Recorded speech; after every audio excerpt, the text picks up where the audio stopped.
This is Reasons We Serve, a channel dedicated to the women and men in law enforcement.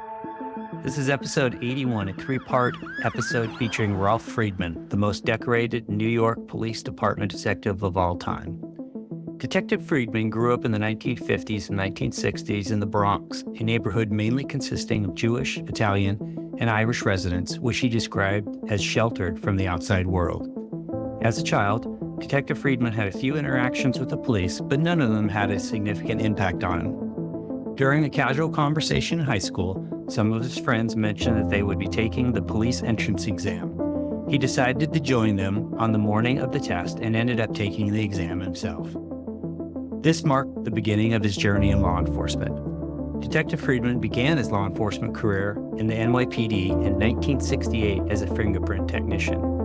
He was later assigned to the 41st Precinct, also known as Fort Apache, as an officer on foot patrol. Right from the start, Detective Friedman was a proactive police officer who actively sought out criminals both on and off duty, quickly earning a reputation as someone who got things done. He was eventually promoted to the anti-crime unit, where he worked alongside some of his heroes, and through his hard work, he achieved the rank of Detective Third Grade.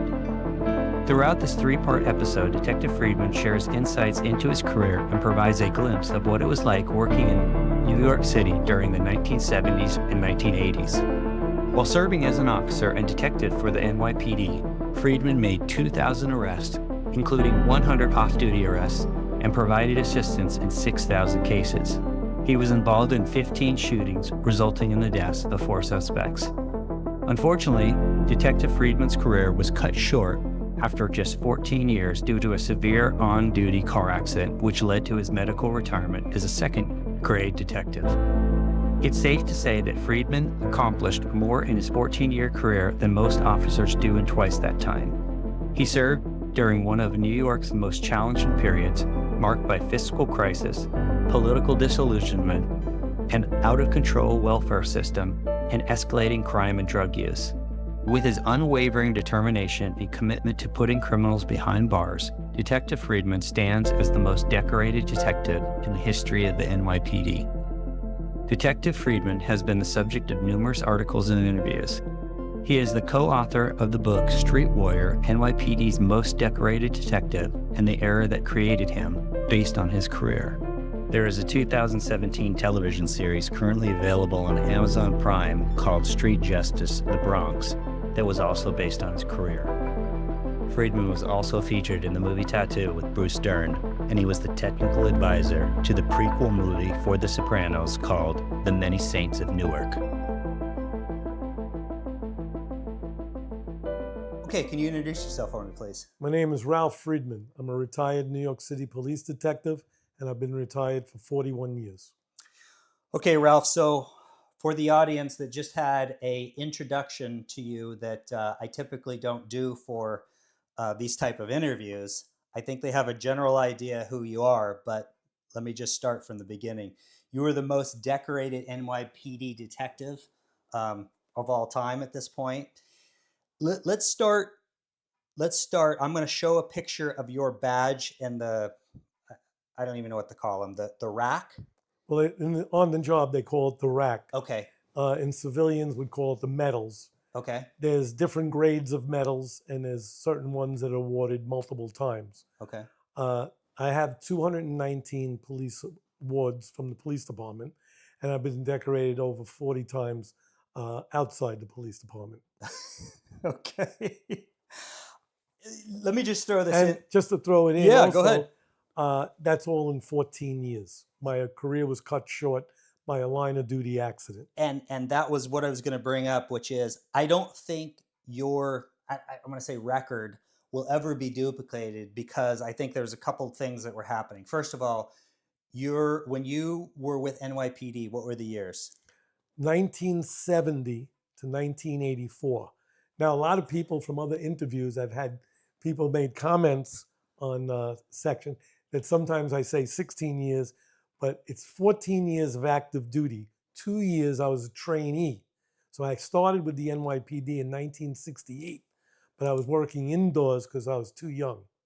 It was almost 2 years to the day, and I got appointed a patrolman, because we didn't call them police officers back then.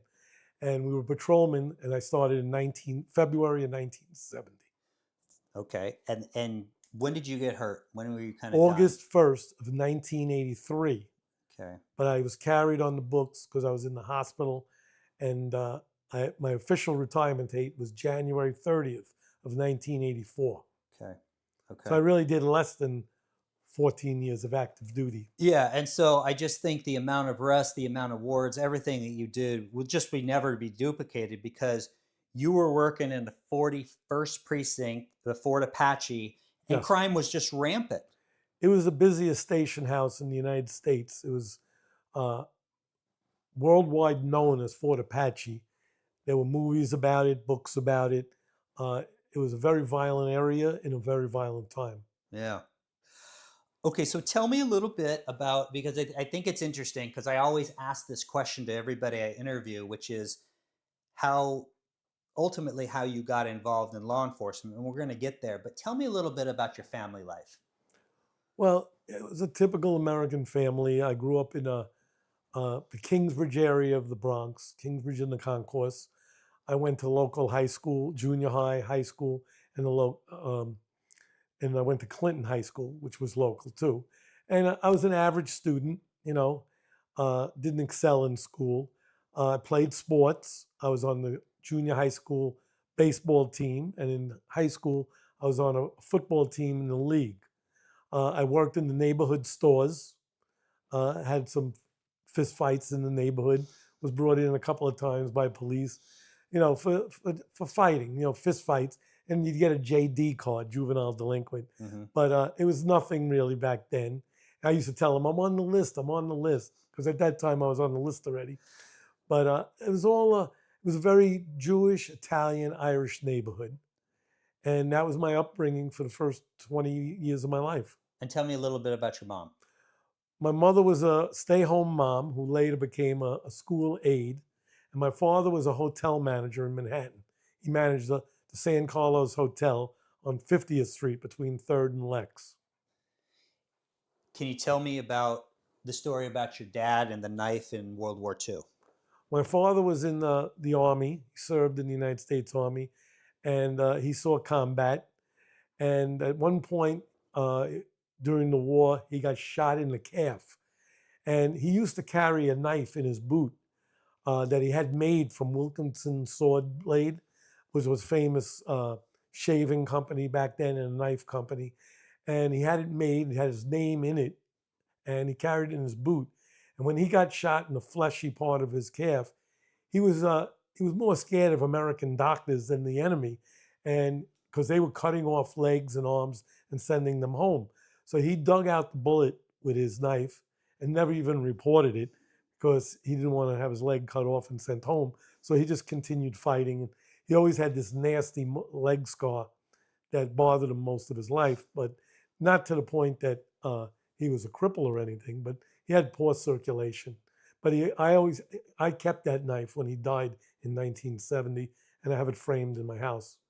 So I think it's really interesting. You and I were talking before we started recording that with everything that you've accomplished within your life, military kind of is the one piece you always kind of wished that you served. Can you talk about that a little bit? Well, I did a lot in my life, but I do miss the fact that I didn't serve our country. I had a lot of friends that did. My father, I said, did, and I had some uncles that did. And I was going to enlist, and my father, being a serviceman himself, he said, let them draft you, because we had a draft back then. He said, let them draft you, and you'll do 2 years. If you enlist in those years, you did 3, which we thought was backwards. If they had to drag you in, you should do 2, do 3. And if you volunteered, you should do 2. So I was 1A at the time. That was my classification, and they just never called me. And I have a lot of respect for the military, and I feel that little piece of my life is missing. I wish I could say I was a veteran. I served my city and state, but I didn't serve our country. Which is just so fascinating, Ralph, because I think you've done you've done a lot to serve your country. I mean, obviously you were here in NYPD and you did your thing, but I think it's a really interesting perspective that you have. Well, I do. I just have a lot of respect for our military, Yeah. and I wish I served. I felt I could have done well with the background of a veteran, Mm. and it was. I have a lot of pride in our country. I respect our country and our flag, and I wish I was part of that. Yeah. Which is, I'm going to be 76 in January, and it's just one little piece in my life that's missing. Hmm. Hmm. I just feel that. Yeah. Any brothers or sisters? I have one brother who's 4 years younger, who followed in my footsteps and became a transit police officer. He did very well. He became a detective, and then he became a sergeant, a well-respected officer, and a highly decorated officer. Okay. Tell me a little bit, when you were growing up, you were interested in racing. Tell me a little bit about that. Well, I was always into drag racing. I had a few cars. I had a Chevelle, I had a Mustang that I raced. We used to go to the National Speedway in Long Island. That was like our whole life. We were racing and stuff. We did street racing, and we also raced at the track. I got a few tickets, but it never bothered me. I paid the fine, and I never had a hatred towards police. I realized they were doing their job. Back then the fines were like $25 or something, which sounds like nothing today, but it was a lot back in the 60s. I paid my fines. I had maybe 3 summonses, and that I didn't hold it against the police. There was no hatred or anything like that. Mhm. Didn't even think about the police. I had no family or friends or relatives or anybody that was a police officer, and that was my only interaction, really driving, or a couple of fistfights. So back in the day, you were more into muscle cars, but now what are you into? Yeah, I always loved muscle cars, and now I'm into trucks. I have 5 trucks, but before that, while I was on the police, I was very much into motorcycles. I had 2 Harleys, one after another, and I lived on my bike. I loved it. And once I got hurt, I switched to Corvettes, and then one day I drove a truck, and I never looked back. It was like I like that little feeling of feeling higher and more secure. It's funny, I went from one extreme to the other. Corvettes were low to the ground, and they were pretty fast. But the trucks caught me, and almost 35 years I'm just driving trucks. Yeah. So I read one of your books, and obviously, based on the intro, you've written several books. No, I've only written one book. Oh, just one. But We had another one planned, Okay. but there was some, the George Floyd core thing came Uh-huh. in, and it sort of interrupted things as far as productions of TV series and movies and books relating to police. But you're in the middle of writing a book right now about. Well, I have plans for another book. Okay. Okay. And we'll kind of hit on the series and everything else that's currently on Amazon Prime, Amazon right? Prime. Right. Okay. Let me ask you this. I'm at your house. It's fascinating. So first of all, can you talk about the office that we're in, and kind of how that came about? Well, I had a small office where I used to live. And it wasn't big, and I only lived in my whole life in apartments. This is my first house. I bought it when I was 65, and I had a lot of dreams for this house, which I had. Now I had the time and the money because I was always working and I didn't have time for stuff. But now that I'm more or less settled down, I always wanted to have a den like this where I could display police articles of my career, my medals, awards, and publications. And it's a large house, and I always wanted to have a gym and a workshop and a nice garage. And I'm sort of living my dream now, having this stuff. Yeah. So you're in your 70s now. I'm here at your house, and one thing I find super interesting is you have a gym downstairs, but you've been interested in bodybuilding and lifting weights from a very young age. When did you start that? I started at 12 years old, Okay. and I always ate good. I was raised on meats, steaks, and stuff. So I didn't develop these bad habits of eating candy and cake. I don't eat junk food. I'm not on a strict diet. I had strong abs, but not cut abs, but I started at 12. I never started drinking, and it helped me through my whole life working out. Yeah, we're You going to know, talk about that, especially at the end. But what was, where did that interest come from? You're 12 years old. You want to lift. Was there a movie? I mean, where did that come from? I think I don't know. I just developed at 12 years old. I think there used to be old ads in comics and stuff. Don't let someone kick sand in your face, you know. And there was Jack LaLanne back in those days. I just wanted to be big and strong. Just something, you know. Once I tried it, I liked the feeling. You get that feeling of a pump, and it just lasted my whole life, and it definitely helped me through my whole life, and probably saved my life on many occasions. And your dad was very, very proud of you, the way you Yeah, looked. my father, he couldn't get over it, you know, and he taught boxing in the army also, so he was into physical fitness too, but he didn't take it into his later life. But when I used to visit him at the hotel, he would always, in the middle of a hotel, he would have me take off my shirt and pose for people, you know, his friends. He was friends with, dignitaries that came to Manhattan. He was friends with detectives from the 17th precinct. Uh, so he always had me showing off. He was very proud of it. So I think it's fair to say, Ralph, that you aren't like some of these other people that from the very young age you wanted to be a police officer. How did you develop that interest and ultimately become a police Well, officer? like I said, I never had that interest. Yeah. And I was just out with a couple of friends on a Friday night, and we were going home after the night's activities.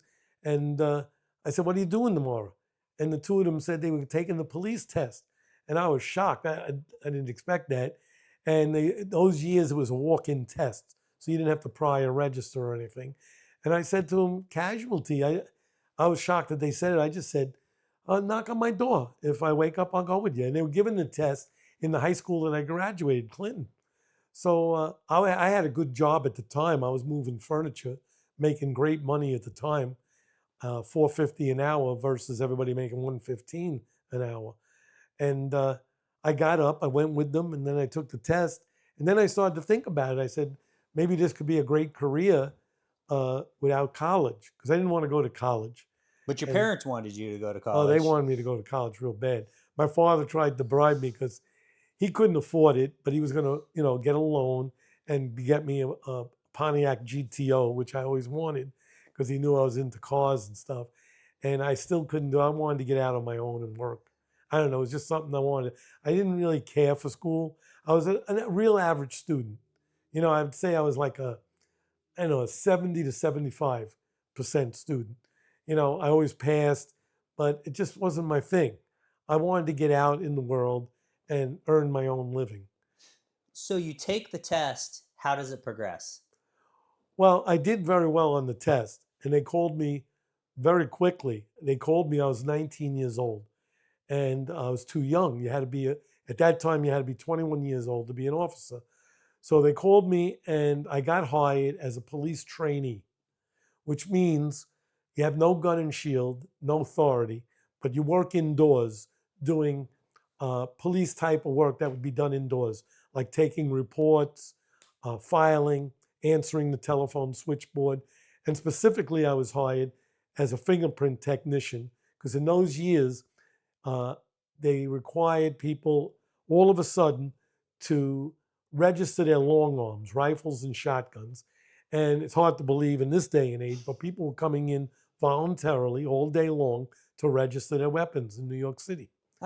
Well, I'm curious about that. Why? Why? What was going on at the time they wanted you to register your long guns? I don't specifically remember why, but it was something they wanted to do. And the people complied very easily, which is a surprise. If you take today's atmosphere, and you wouldn't see that. Yeah. But people were coming in, and this was in the ghetto neighborhood, but it was in all neighborhoods. People were coming in, and they had trainees like myself fingerprinting people all over the city in precincts. Hmm. And everybody qualified, and you just registered your guns. Unless you were a wanted criminal, then you wouldn't come in. But I mean, like 95% of the people came in voluntarily, and we were fingerprinting them, and it was being processed. And I did that for about 6 months out of the 4-4 precinct, which was in the West Bronx, which was a very tough precinct, by the way. And I saw the work of great cops there. And I really looked up to them as heroes. I wanted to be like that, And then in 1968 in June, they invented 911, because they used to have a full phone number in each precinct to call. Now they condensed it into police headquarters, which was actually 240 Center Street, which one PP, one police plaza, wasn't built yet. So we went down there and we did taking the calls from the public and notifying a dispatcher who sent a police car to their situation. And I did that for a few months, and then not like a promotion, but I went to, instead of taking calls, I was what's called on the action desk, where I would report to bosses what the disposition of serious jobs were, like police shootings, bank robberies, rapes, something out of the ordinary that stood out. I would get the disposition from the dispatcher and notify the bosses. And I did that for like another year. And then I was turning 21 and I went into the police academy. Before we go into the police academy, I thought it was super interesting. When you're working in the 911, can you explain to the audience how those calls came in and went to a conveyor belt? Well, we would be sitting in rows and there was a conveyor belt and it was real long and there was a lot of people taking calls. There had to be, I would say, about 100 people taking calls, and the conveyor belt went all circling through the room, and they had 5 slots, and they were like rolling into another room. So you would write out a card, like an index card, put the address and what the crime was, and you'd put it in the slot for the dispatcher that covered that borough, like Manhattan, Brooklyn, Queens, Staten Island. And it would go into that dispatcher's room. He'd pull up the card and then put it over the radio for which precinct covered that area and send the radio card there. It was very antiquated, and we look at it now, but that was high tech for back then. Yeah. There was no computers, no cell phones, no beepers. This was high tech stuff for, 1968. Yeah. So you get into the academy, Ralph. Is back in the day when you're there, is policing, because you used to hear about everybody wanted to be a cop back then. Was that the case in New York City? Do you have like? Oh, they were very big classes. People Okay. did want to become cops. Okay. A lot of veterans were becoming cops. Okay. Which they preferred veterans because these were guys that were disciplined already, knew how to handle weapons. So veterans had preference, which was understandable. But we're getting a lot, and they were very good guys to have because they were in combat situations and trained properly. But citizens were becoming, like myself, becoming police officers. And we took the training very seriously. I really enjoyed the police academy. Yeah. Did you notice? So you're one of the first kind of, I've interviewed like maybe 3 East Coast guys so far. Did you notice NYPD at the time, was it very generational policing where you had multi-generations? Like in your police academy, did you have kids that had fathers that had Yes. grandfathers? Yeah, it was a thing that generations families did. There wasn't a lot, but there were definitely a sufficient number that stood out. It was like, a family trade, like a plumber, a father, a son, in like any business. It was policing was a business that was, handed down generations. Not in my case, but the guys that were going into the academy, well, back in the 50s and 60s, you had the kids were like either greasers or hippies.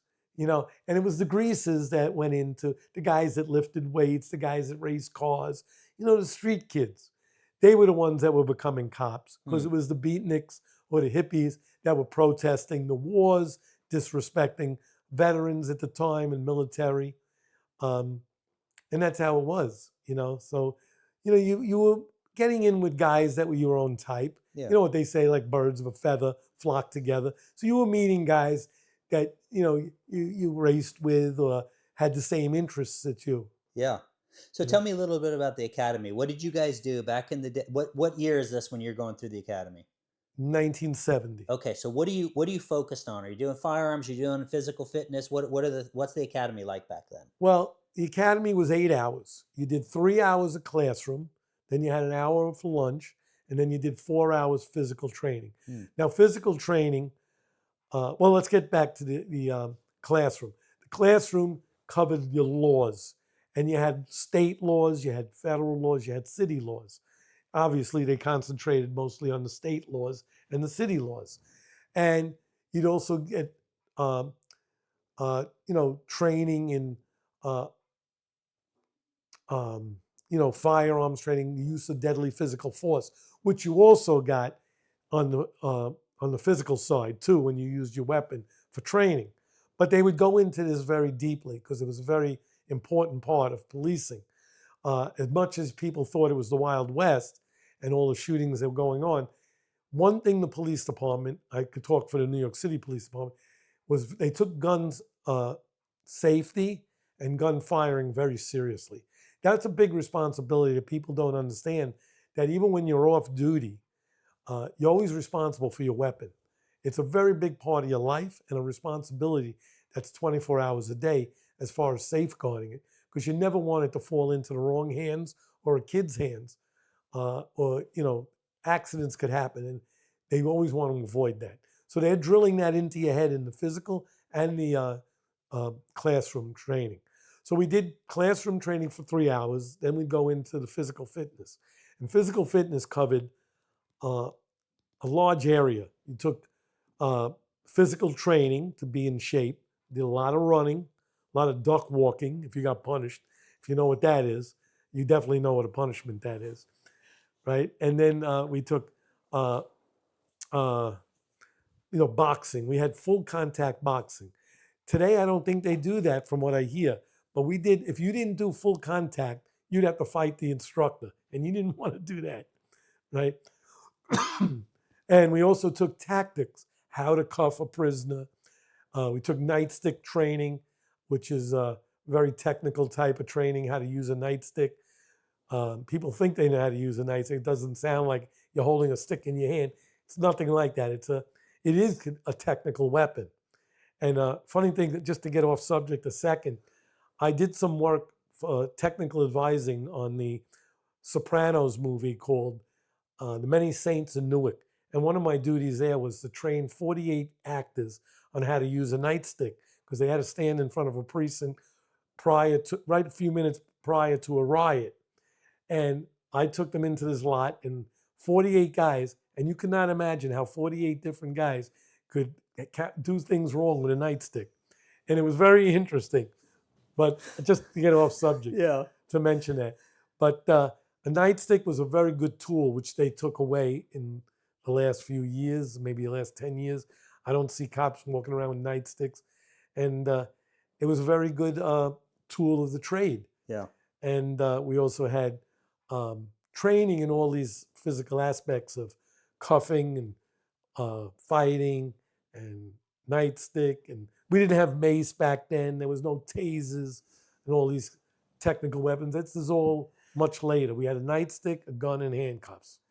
Did the story, when you were still cadets in the academy, the story about your dad feeding you guys, you were still a cadet? Yeah, I was in the academy. Yeah, so you can talk about that. And there was a really, really bad snowstorm that shut down the whole entire city. I mean, there was no trains running. People couldn't get home. So the police academy at the time was on 20th Street, and my father's hotel that he managed was on 50th.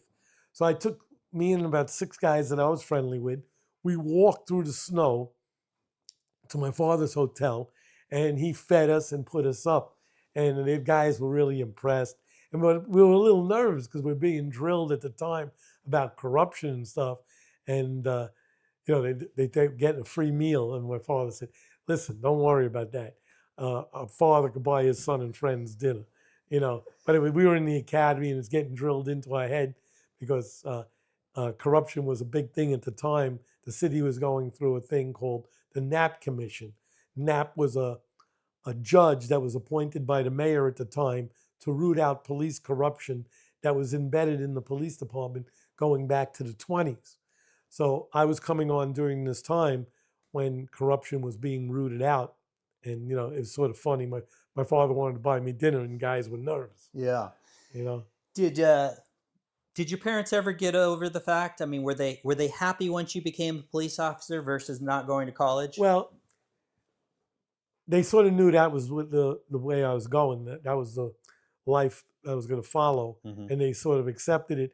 But as any parents of police officers, they're nervous. Any parents are going to worry about their sons and daughters, no matter what they do. But in the line of policing, we all know it's a little dangerous, no matter where you get sent or any police department anywhere, even if it's quiet. Policing is a dangerous job. My father, he died while I was in the police academy. He didn't get to see me graduate, but he would have been proud of me. My parents were proud of me and my brother, because we both did well in the police department.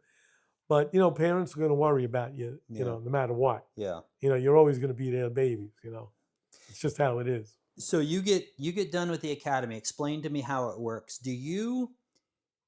Are you assigned? Do you request a certain precinct? How does it work for you? There is a thing called a wish list. And it really doesn't exist. They give you a paper and they ask you the 3 places you want to work. It's called a wish list.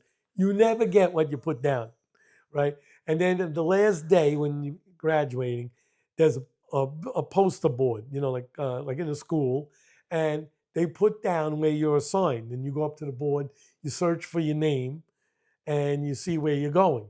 And 99% of the time, it's not something that was on the wish list. People put down units where, you got to be a cop for years, or you got to have some pull, or, something, you're not going there, but you put it down. So where did you want to go though? I'll be honest with you, I think I put down, I don't remember the 3 picks, but I know I put down the motorcycle. I wanted to be Okay. on highway patrol, because it was a motorcycle. And I just got my motorcycle license through the police academy, went out and bought a Harley right away. I was really hooked on bikes. So I put down highway patrol, which I always liked their uniforms. I liked, the whole thing with the motorcycle. They rode Harleys. It was a very prestigious unit. And once I got into the 4-1, which was a notorious, famous precinct. I don't know if you say famous or infamous, but it was the ghetto. It was the toughest precinct there was. And I was sort of happy I went there because, I heard stories, and you figure you're going to break in to a place where you're going to learn policing very quickly. 2 years in the 4-1 would be equivalent to like 20 years in, say, the 5-0, or some Queens precinct that's not a ghetto precinct. When you work a ghetto precinct, or what they call an A house or a shit house, those are your ghetto precincts where there's the action, there's the violence, there's the drugs, there's the shootings, the stabbings, the robberies, the rapes. And you're going to be thrown in the mix. And once I started doing that, and I got this adrenaline rush, I ate it up. I couldn't get enough of it. And then I sort of got away from being on the highway because, highway is dangerous because they do high-speed pursuits. They stop in cars that you don't know if they're out of state, if they just committed a crime, if they're wanted. But predominantly their work was vehicles, and I wanted to, they would run into criminals, but I wanted to make sure I ran into criminals. I enjoyed searching them out and getting involved. Didn't care for the paperwork, but it came with the territory. I understood getting hurt. I didn't want to be crippled or dead because that ruins your schedule. But I enjoyed the real ghetto policing. And the thing is, when I got there, being a rookie, I saw these cops that I idolized them. I saw them coming in with these arrests. And I felt proud for them.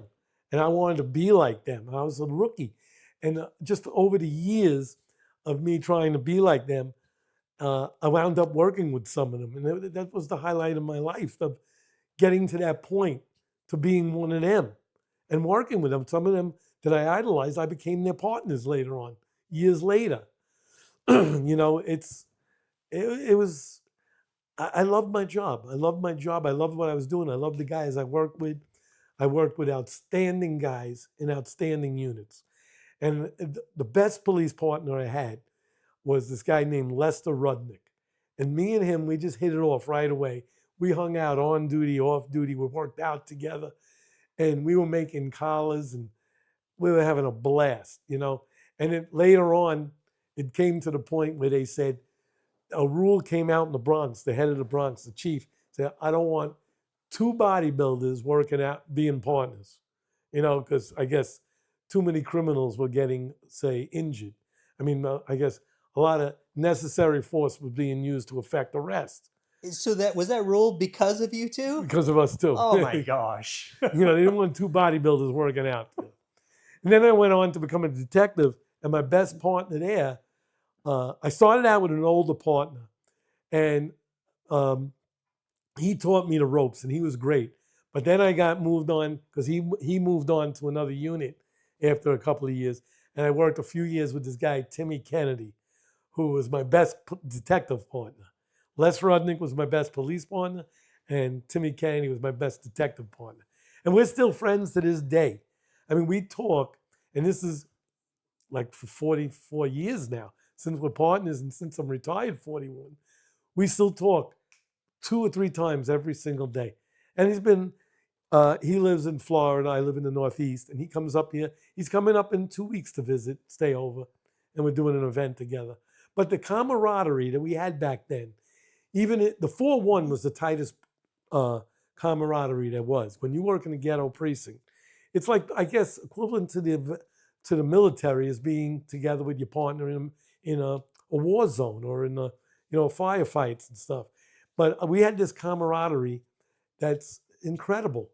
And I also with the detectives, and I'm still in touch with so many people that I've dealt with 40 and 50 years ago.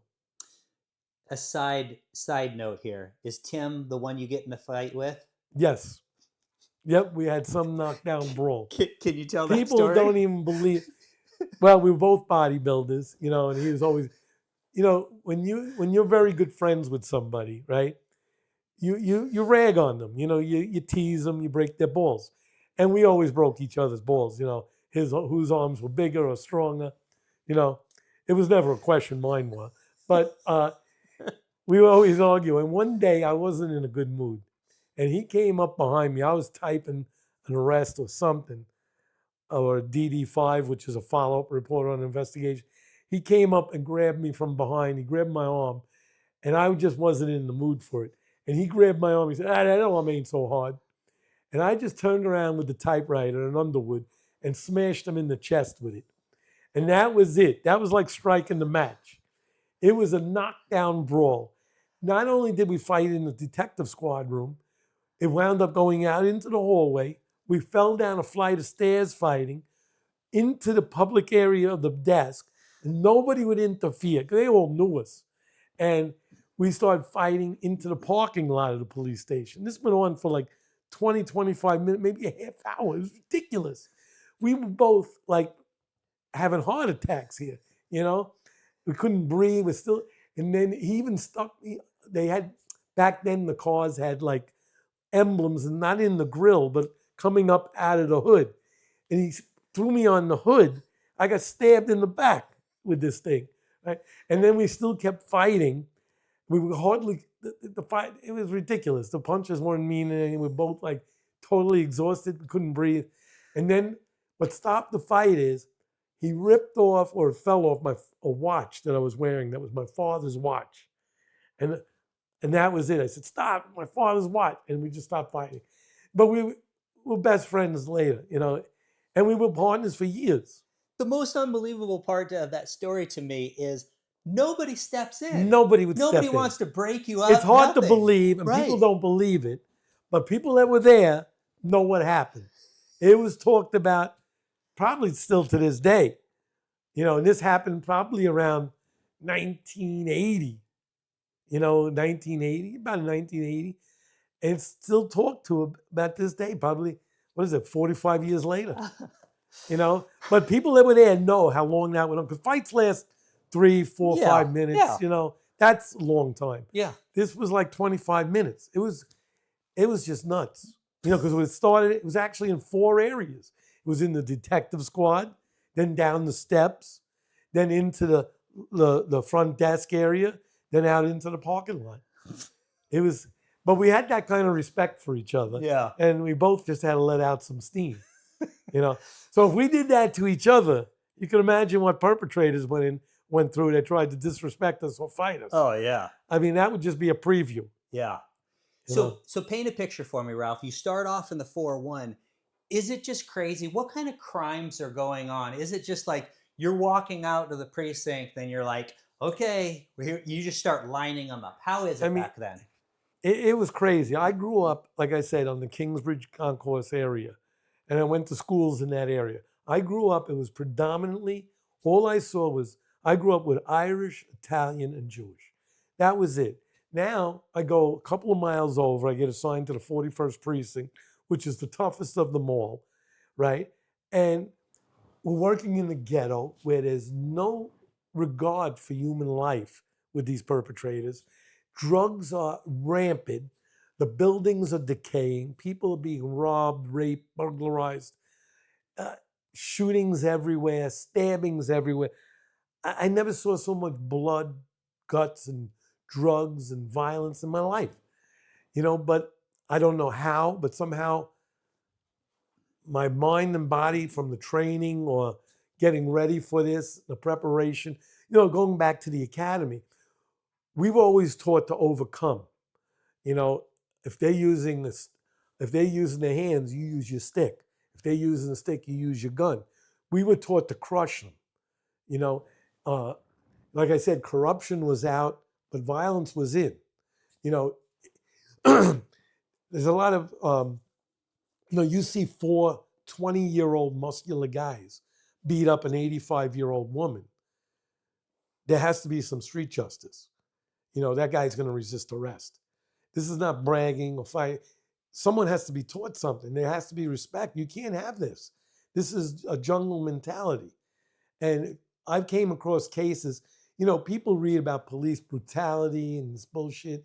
There's times that, like my book, like my TV series, Street Justice, there is such a thing as street justice.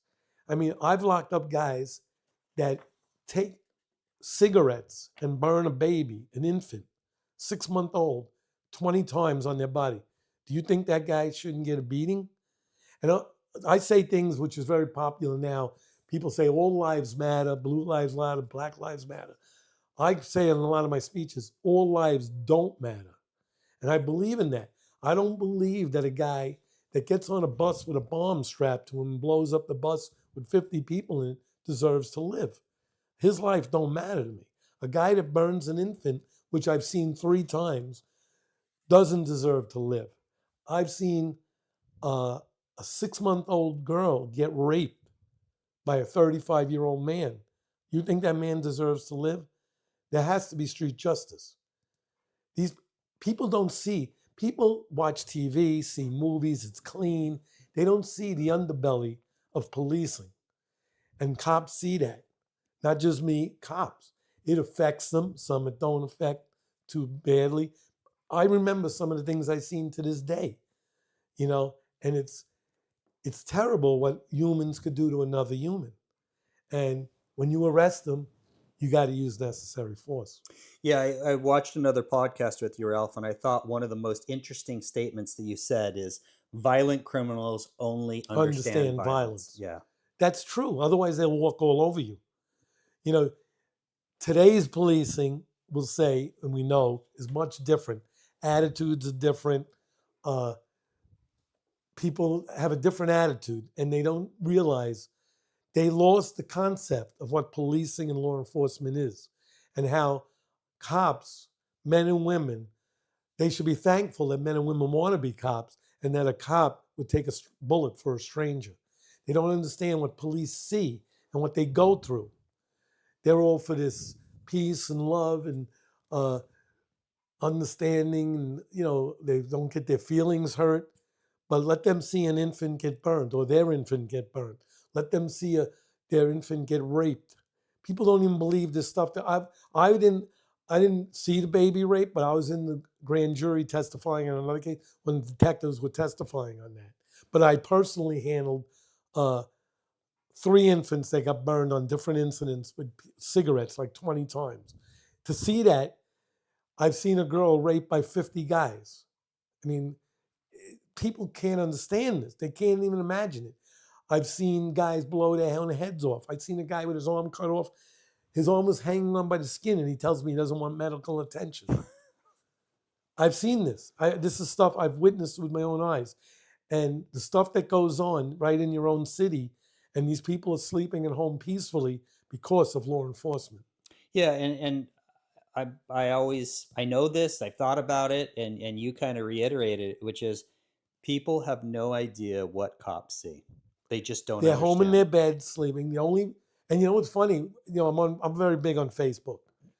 And when there's a police action taken that makes the newspapers and stuff, they're all criticizing how the police responded. They're all telling them how to do the job or how the job should be done when they never walked 1 second in a cop's shoes. You know what people's perception of police is them pulling over a car, giving you a ticket, or eating a slice of pizza or having coffee or rapping to a girl. They don't understand when you're pulling over that car. They could be people that just killed somebody. They could be people that wanted. You're pulling them over for traffic, and those people might think you're taking away their freedom. The dangers and the risks that the police take for people are beyond their imagination. And it's a very dangerous job, no matter what precinct you're in or what small town or area you work. Policing is dangerous, and police are putting their lives on the line all the time. Yeah. And the people, another thing they always tell you, oh, why didn't you shoot him in the arm or the leg?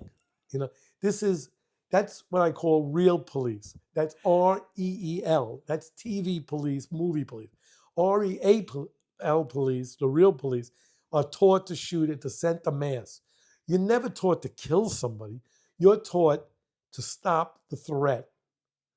And if it takes 4 bullets, 1 bullet, 5 bullets, 10 bullets, you stop the threat. If he dies as a result of that, that's his fault. That's another thing I'd like to get into. Policing, the police don't make the decisions. It's the perpetrators that make the decisions. Police are there. If they have to arrest you, they're arresting you. You decide if you're going to fight, then the police got to fight you back to arrest you. If you shoot at a cop, the cop has to shoot back. So the perpetrator's making the decisions. The police are only reacting, and this is how they're taught, and they're put under the microscope. Yeah. When When you start as an officer and you're out doing foot patrol, are you scared? They build up your confidence, like in the military, like you see. They build you up, and there you are with this. You're very proud. You're out there with a uniform.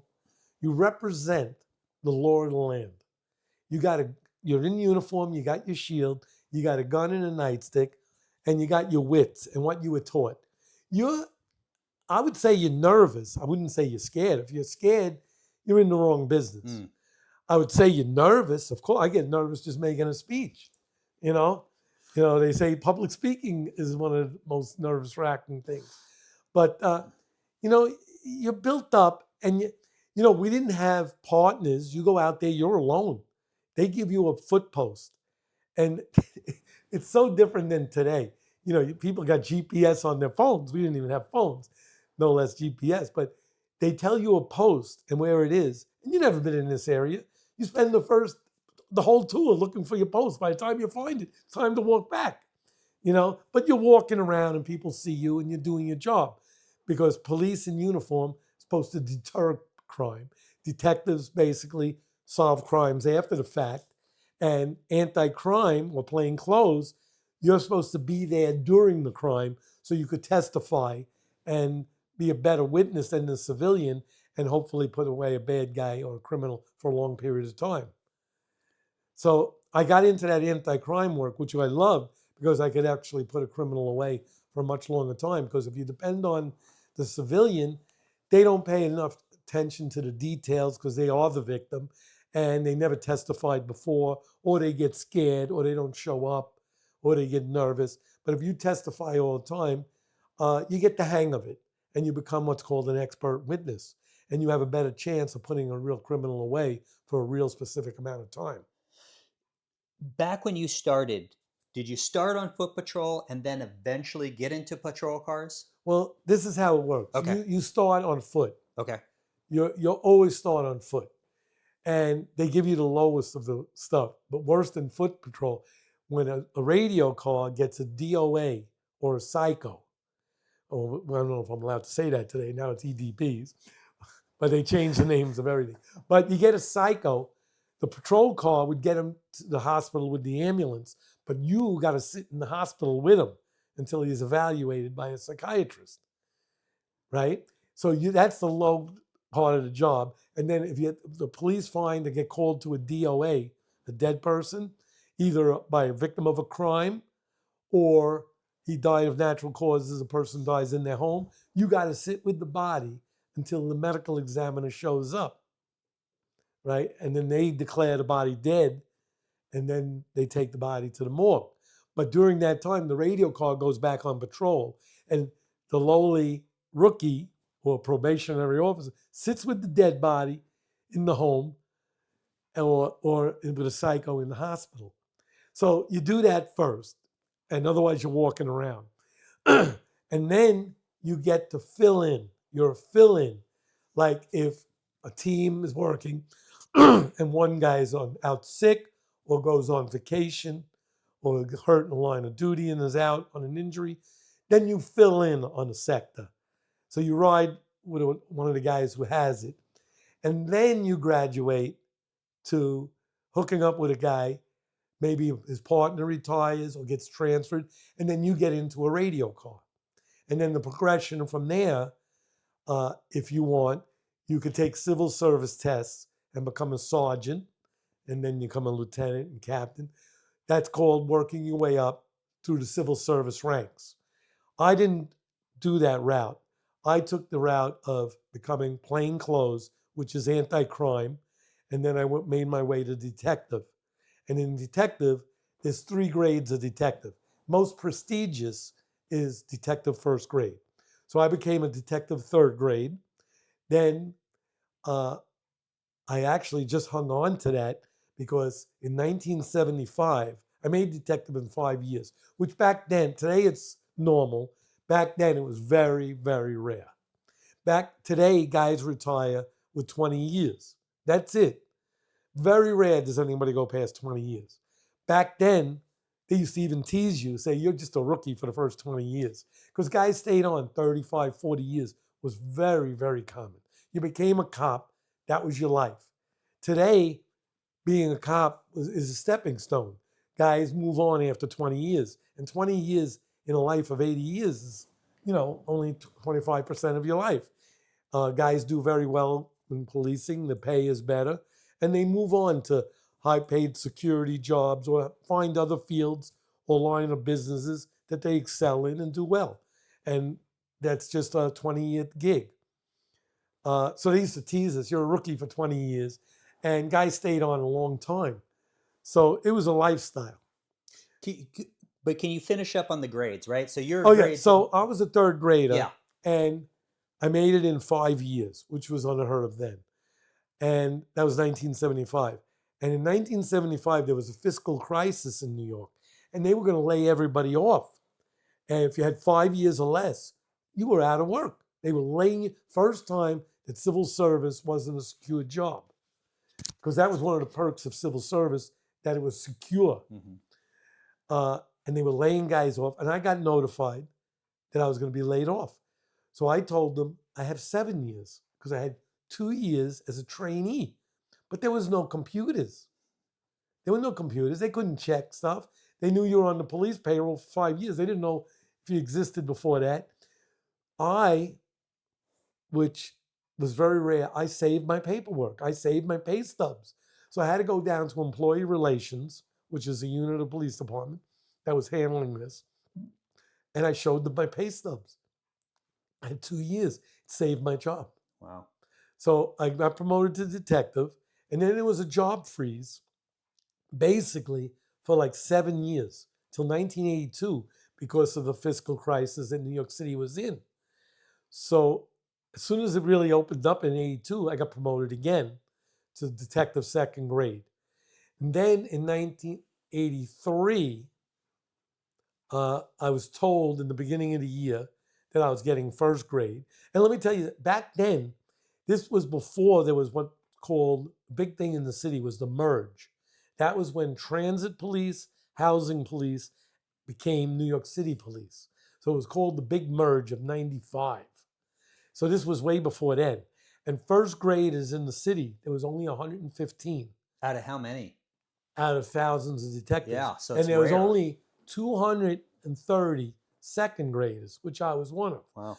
But it was impossible. Guys died in there. You had to wait for people to die basically because there was, the slots were allocated by how many you could have. You couldn't have more because the city didn't allow it. There was a certain amount of slots to be filled, and when they're filled, that was it. And the same went for how many police were in precincts, how many were in the borough. I'll get into that in a minute because that affected something I wanted to do also. But I was told in '83, due to my record was outstanding by then, that I was getting first grade by the end of the year. Because there were promotions during the year, but Thanksgiving and Christmas is traditionally known for big promotions in the police department. Thanksgiving and Christmas. And I was told I was getting it without a doubt. All my evaluations showed that, and I was told. But then I got hurt in August, and I didn't get first grade. Yeah. They treated me very well, the union and the police department and the city. They treated me very well. And I got protection 24 hours a day for the 3 months I was in the hospital, almost 3 months. And when I got out, the union gave me a maid and a chauffeur for 5 days a week, 6 hours a day, because I didn't have a wife at the time. And my girlfriend was working, and she was off on weekends. So Monday to Friday, they drove me, did my wash, did my shopping, because I was in a wheelchair. I was taken care of very well. And they carried me, like I said, to January of the following year because there was extra paychecks and Christmas and holiday and uniform pay. So I was taken care of very well, but I didn't get that first grade slot. Yeah. And going back to how it affected me, how the city did things, when I got promoted to detective, I was put into 3-4 precinct. That's in Manhattan, which was a very busy house. But being very active, you had to go to court a lot and do your arraignments. And it was at the other end of the borough of Manhattan. And I didn't know Manhattan. And it was a big drive to go downtown. And you'd be stuck in traffic. And their court system was very different. And I didn't know anybody. So I wanted to get back to the Bronx. That was my thing. So I went to people that I knew. And I said, listen, could you get me back to the Bronx? I'll work anywhere in the Bronx. Because I had the whole system down. And the DAs knew me. I typed out my own affidavits and they would just sign it. We had our own system.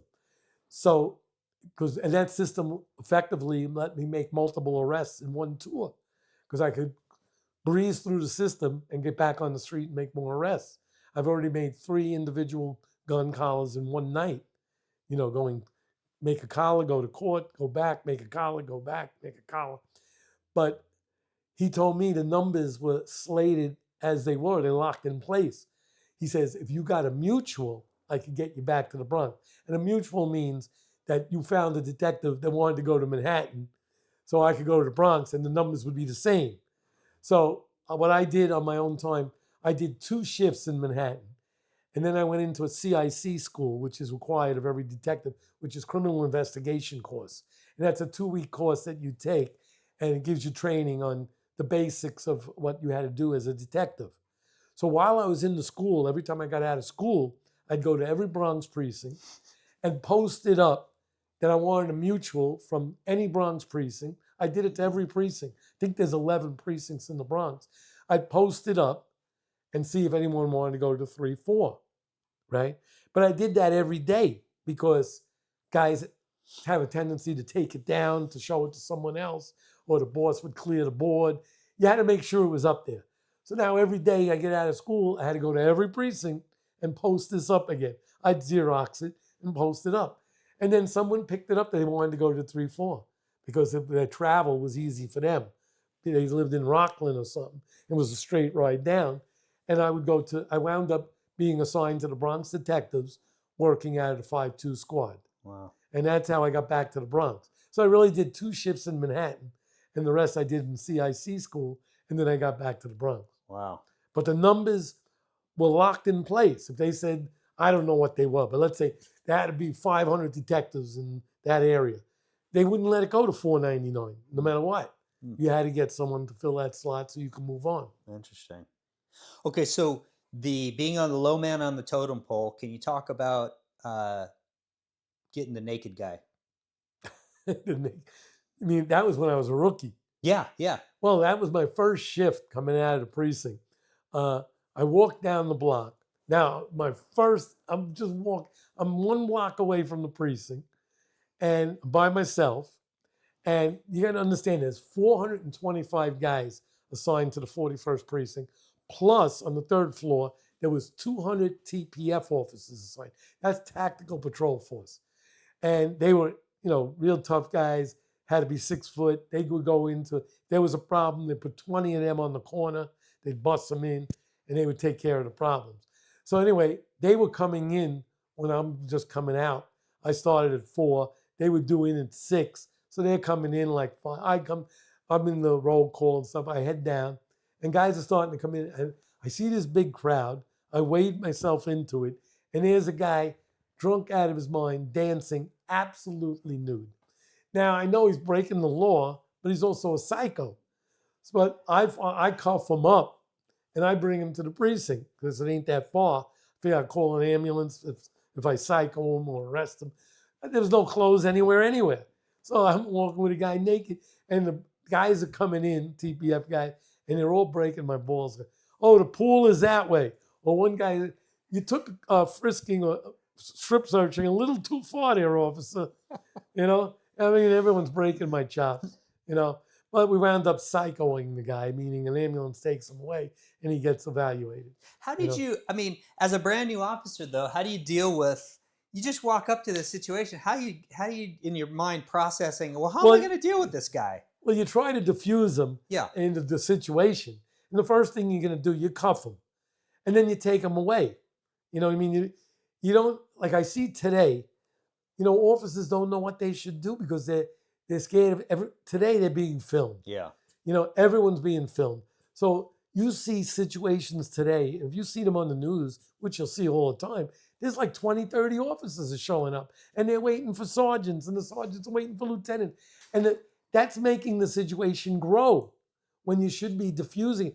Get them away. Take them away in a police car, walk them away. Get out of there. Today, it's all being filmed. Yeah. The officer don't, should I cuff him? Should I tell him he's a nice guy? If I move him, is he going to sue me? Am I going to get into a fight? And then you see more officers keep coming, and it builds on itself. We used to diffuse the situation. If you got a prisoner, get him out of there. If you didn't do that, today you got people filming you and crowding around you. Back then, we would get airmail. And airmail, for anyone who doesn't know, now you got police in a situation and you got these tenements around you. They go up on the roof and start throwing bottles at you from the rooftop. That's airmail. They'll throw bottles, toilets, bricks, anything they find. So you want to avoid the airmail situation.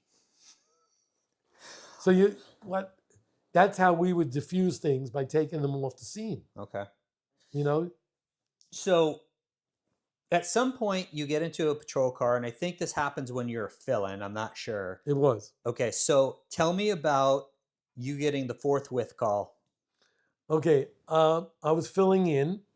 So I'm working with an officer as the recorder, which means I'm the passenger. That's the recorder, and then there's the driver.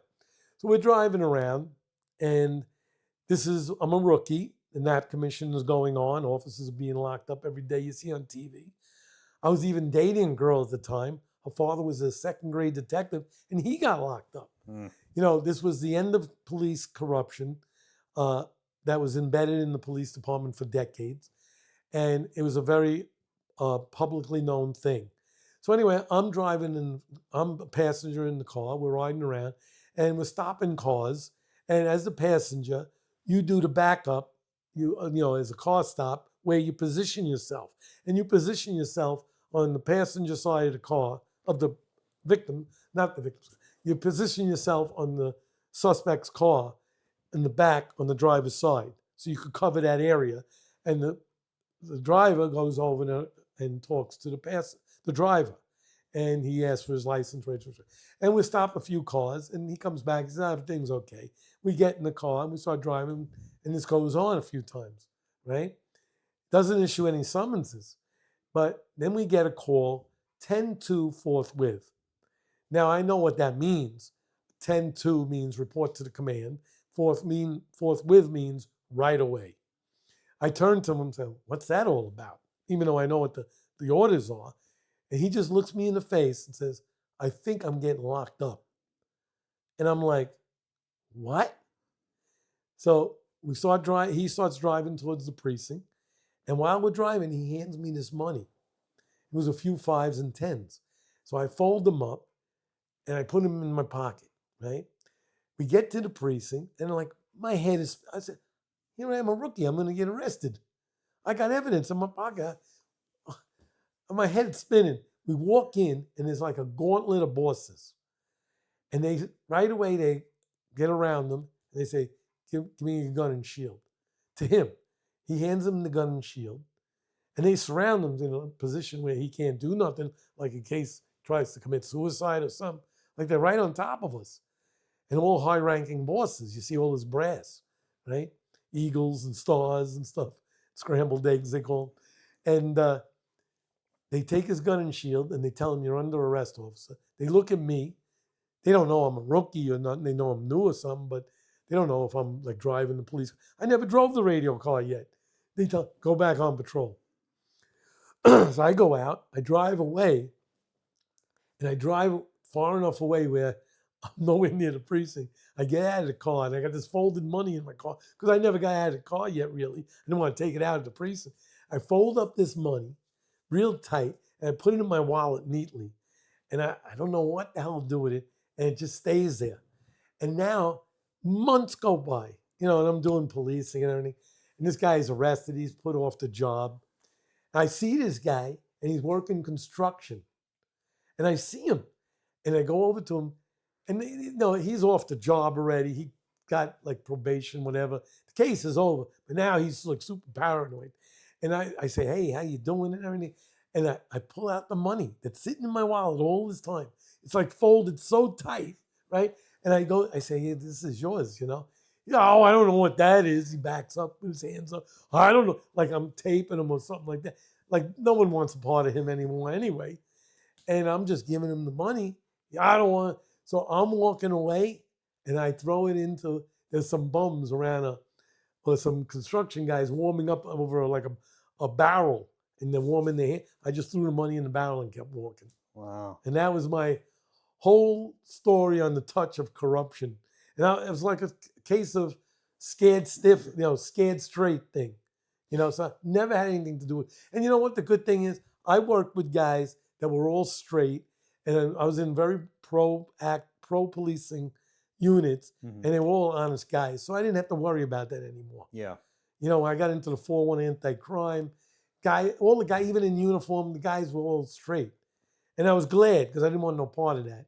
And I worked with great guys that had nothing to do with corruption. Yeah. Well, during the book, you talk a little bit about proactive policing versus reactive policing. And I think it's fair to say I consider you definitely a proactive. Absolutely. You're constantly out looking. And I think it's a combination of you being proactive. I think it's a combination of, I have interviewed other people where the term shit magnet kind of gets out. I just think you were in the middle of everything, and you're just constantly making arrests. Where did you come up with the kind of, hey, I got to be much more proactive than a reactive cop? Well, not that I came up with it. I enjoyed it. It gave me an adrenaline rush. That was my drug. Yeah. And that feeling that I got from the adrenaline was my high. And I really loved it. And I wanted to be involved in everything. I wanted to be, if there was something going on police-wise, I wanted to be in it. And in mind, no matter what, if I was on duty, off duty, getting off duty, just coming on, whatever it was, I wanted to be involved. Yeah. And I got this high from that. I mean, I guess it was equivalent like a junkie getting high. The adrenaline did something to me. and I enjoyed it. I enjoyed the action. I enjoyed the rush it gave me, and I just wanted to do it. But I let me, couldn't get enough of it.